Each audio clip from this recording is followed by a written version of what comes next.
Hoje a nossa conversa sobre as ações do Banco do Brasil, a famosa BBAS3.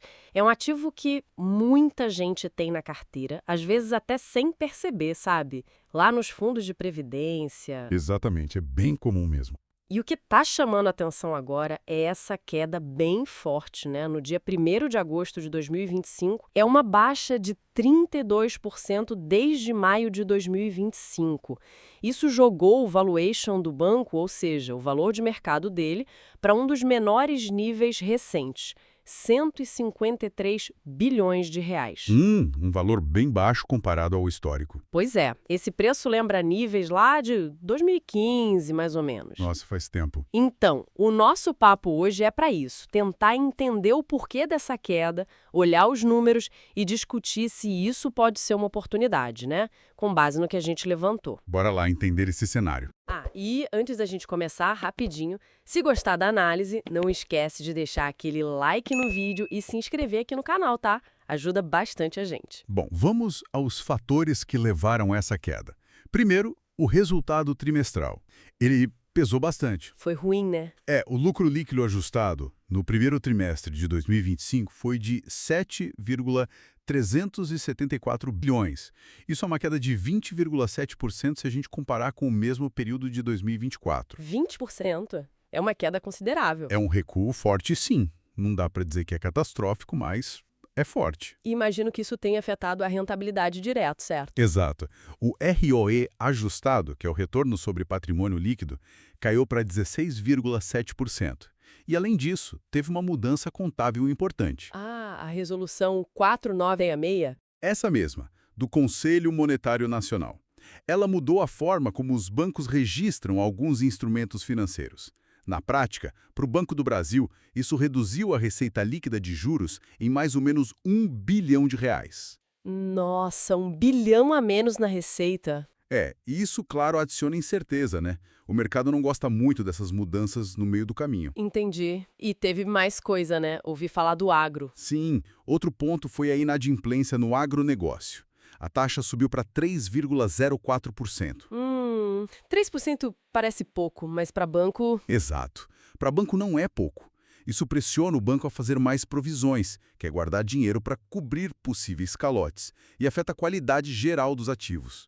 Como os bancos operam alavancados, emprestando mais do que tem em caixa, mesmo um aumento pequeno na inadimplência já preocupa. Faz sentido. E ainda teve fator externo complicando, não foi? Alguma coisa de tarifa... Teve sim a notícia de que o Donald Trump poderia aplicar uma tarifa de 50% sobre produtos brasileiros. Carne, café, soja, setores que são relevantes na carteira de crédito do banco. Claro. Impactaria direto ali. Sim. E some isso a um cenário macro com a Selic ainda alta, que gera aquele descasamento entre o custo de captação do banco e o retorno dos empréstimos. E para piorar, O que mais? o próprio banco colocou as projeções futuras dele, o famoso guidance de lucro, margem, custo, em revisão. Isso para o mercado é um sinal de... De incerteza grande. Bom, com esse monte de coisa acontecendo, não é surpresa o mercado ter ficado dividido, né? Com certeza. A gente viu casos de análise como Ágora e Bradesco BBI rebaixando a recomendação para neutro. A Genial Investimentos foi lá e cortou o preço-alvo de R$ 40 para R$ 31,14. Uma redução forte no preço-alvo.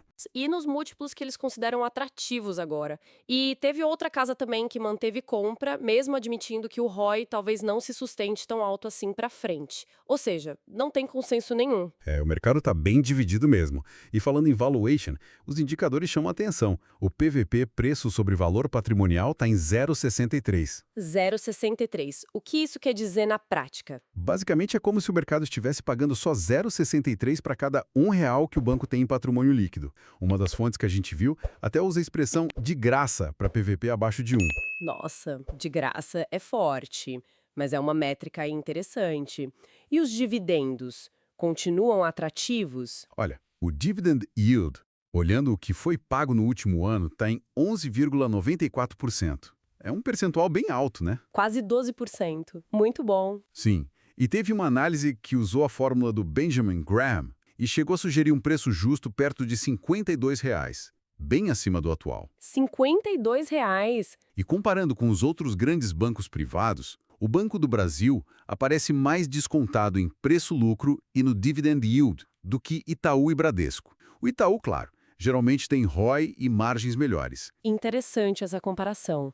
Agora, tem sempre aquela questão, né? Banco do Brasil é estatal. Como isso entra na análise? Uma das análises que a gente viu comenta isso. Até diz que prefere evitar estatais por causa do risco de interferência política, sabe? Para ter mais sossego. Entendo. Aquele medo de indicação política, decisão que não é puramente técnica, tipo crédito subsidiado que pode prejudicar o resultado. Exato. Esse risco teórico existe. Mas, por outro lado, a mesma análise pondera que, historicamente, a gestão do Banco do Brasil tem sido muito técnica, com gente de carreira lá dentro. Uhum. E tem o contraponto. O risco de o banco quebrar é mínimo.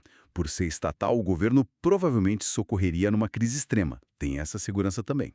É verdade, tem os dois lados da moeda. E essa característica de ser estatal, junto com a volatilidade da ação, parece que criou um resultado curioso no longo prazo, né? Você viu aquela simulação? Vi sim, achei bem interessante. Ela mostrava que se alguém tivesse investido R$ 1.000 todo mês, desde o ano 2000, Sim. teria acumulado mais dinheiro, 5,97 milhões, do que se tivesse feito o mesmo em Itaú, que daria 5,70 milhões, ou o Bradesco, que seria bem menos, 1,14 milhão. Peraí, mais que Itaú? Mesmo o Banco do Brasil sendo considerado mais volátil? Como assim? Pois é, a explicação que a fonte dá é que justamente essa volatilidade maior acabou criando mais oportunidades para comprar a ação mais barata ao longo do tempo, para quem fez aportes constantes, claro. Ah, entendi.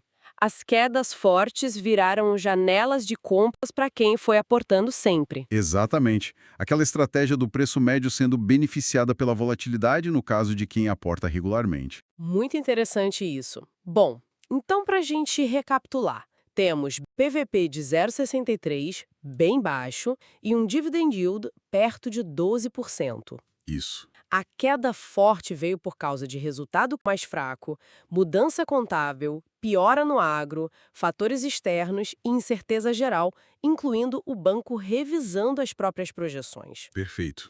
O mercado, como vimos, está dividido entre neutro e compra. Mas esse histórico de longo prazo, para quem fez aporte constante, foi positivo, apesar da volatilidade e da questão de ser estatal. É um bom resumo. O que nos leva, então, a uma reflexão final, pensando em tudo isso que a gente conversou. Qual seria? Considerando essa volatilidade histórica, que, segundo a análise, até ajudou quem fez aportes constantes no passado, e esses múltiplos atuais que uma parte do mercado acha bem atrativos, a pergunta é: como a percepção individual de cada um sobre o risco de ser uma estatal deve pesar na hora de avaliar se isso é ou não uma oportunidade? Ótima pergunta para reflexão.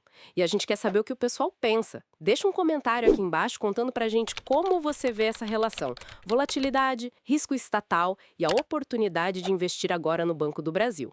E claro, se gostou do papo, curta o vídeo, confere se está inscrito no canal e ativa o sininho para não perder as próximas análises.